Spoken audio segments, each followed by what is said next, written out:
नमस्कार. कोणतीही संस्था यशस्वी होण्यामागे एक गोष्ट अगदी कॉमन असते आणि ती म्हणजे उत्तम व्यवस्थापन. पण हे व्यवस्थापन म्हणजे नक्की काय?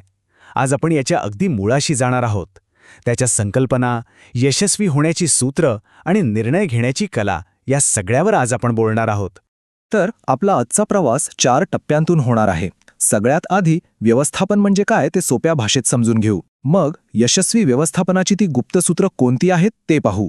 त्यानंतर एक व्यवस्थापक दिवसभर नक्की काय काय करतो हे जाणून घेऊ. आणि शेवटी प्रत्येक क्षणी योग्य निर्णय कसा घ्यायचा या कलेचा वेध घेऊ. चला तर मग सुरू करूया.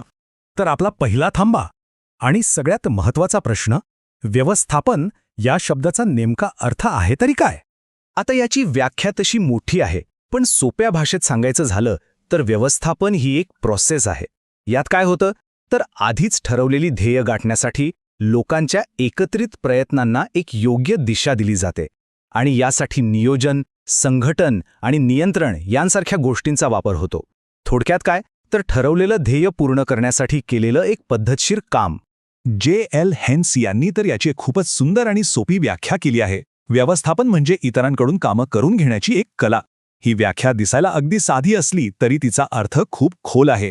हे आपल्याला व्यवस्थापनाचं खरं प्रॅक्टिकल रूप दाखवून देते.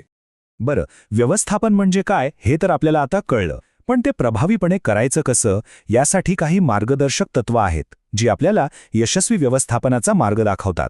चला पाहूया ती सूत्र. ही सूत्र आपल्याला दिली आहेत हेनरी फेयॉल यांनी, जे व्यवस्थापन क्षेत्रातलं एक खूप मोठं नाव आहे.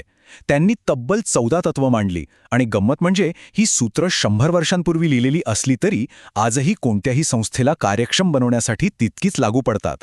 त्यांच्या 14 तत्वांपैकी आपण 4 सगळ्यात महत्त्वाची पाहूया.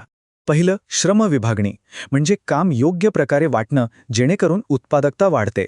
दुसरं, अधिकार आणि जबाबदारी म्हणजे दिलेला अधिकार आणि स्वीकारलेली जबाबदारी यांचा ताळमेळ. तिसरं, शिस्त जी कोणत्याही यशस्वी संस्थेचा आत्माच असते. आणि चौथं म्हणजे आज्ञापालन. एक छोटं उदाहरण घेऊया. समजा क्रिकेट टीममध्ये एकाच खेळाडूला 2 वेगवेगळे कोच सूचना देत आहेत. काय होईल? गोंधळच उडेल ना. म्हणूनच प्रत्येक कर्मचाऱ्याला आदेश देणारा वरिष्ठ फक्त एकच असावा. या 4 तत्वांसोबतच इतरही काही महत्त्वाची सूत्र आहेत. उदाहरणार्थ, दिशा दिग्दर्शन म्हणजे सगळ्यांचं ध्येय एकच असणं, निष्पक्षपातीपणा म्हणजे सगळ्यांना समान वागणूक मिळणं, आणि सगळ्यात महत्त्वाचं म्हणजे एकी हेच बळ म्हणजेच टीम स्पिरिट. ही सगळी तत्त्व एकत्र येऊन एका मजबूत संस्थेचा पाया तयार करतात. तर हे झाले नियम. पण या नियमांच्या आधारे व्यवस्थापक रोजच्या रोज नक्की करतात तरी काय? त्यांच्या कामाचं स्वरूप काय असतं हे समजून घेण्यासाठी आपल्याला व्यवस्थापनाची प्रमुख कार्य पाहावी लागतील. ही 6 कार्य म्हणजे एक सतत फिरणारं चक्र आहे असं समजा. सुरुवात होते योजनेपासून. मग त्या योजनेसाठी लागणारी माणसं आणि साधनं संघटित केली जातात. त्यानंतर योग्य कर्मचारी निवडले जातात.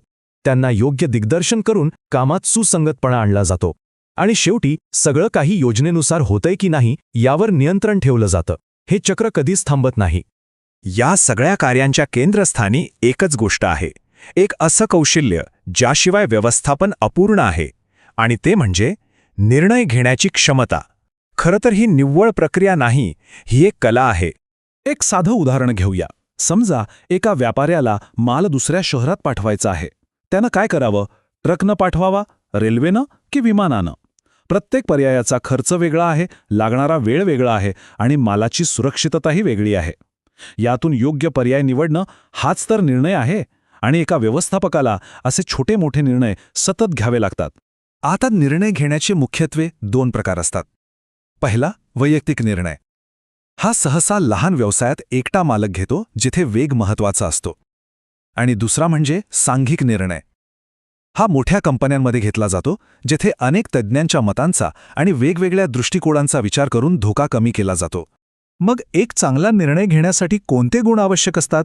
योग्य वेळ साधणं, अनुभवाचा वापर, विचारांमध्ये स्पष्टता, ठामपणा, धैर्य आणि भविष्याचा वेध घेणारी दूरदृष्टी. पण या सगळ्याच्या मुळाशी एकच गोष्ट आहे, निर्णय घेण्याआधी समस्येचं सखोल विश्लेषण करणं. हेच यशस्वी निर्णयाचे खरे घटक आहेत. तर आज आपण व्यवस्थापनाची तत्त्व आणि कार्य पाहिली, पण जाता जाता एक विचार. आजच्या या धावपळीच्या आणि सतत बदलणाऱ्या जगात हेनरी फायोलच्या या 14 तत्वांपैकी असं कोणतं एक तत्व आहे जे सगळ्यात जास्त महत्वाचं वाटतं? यावर नक्की विचार करा.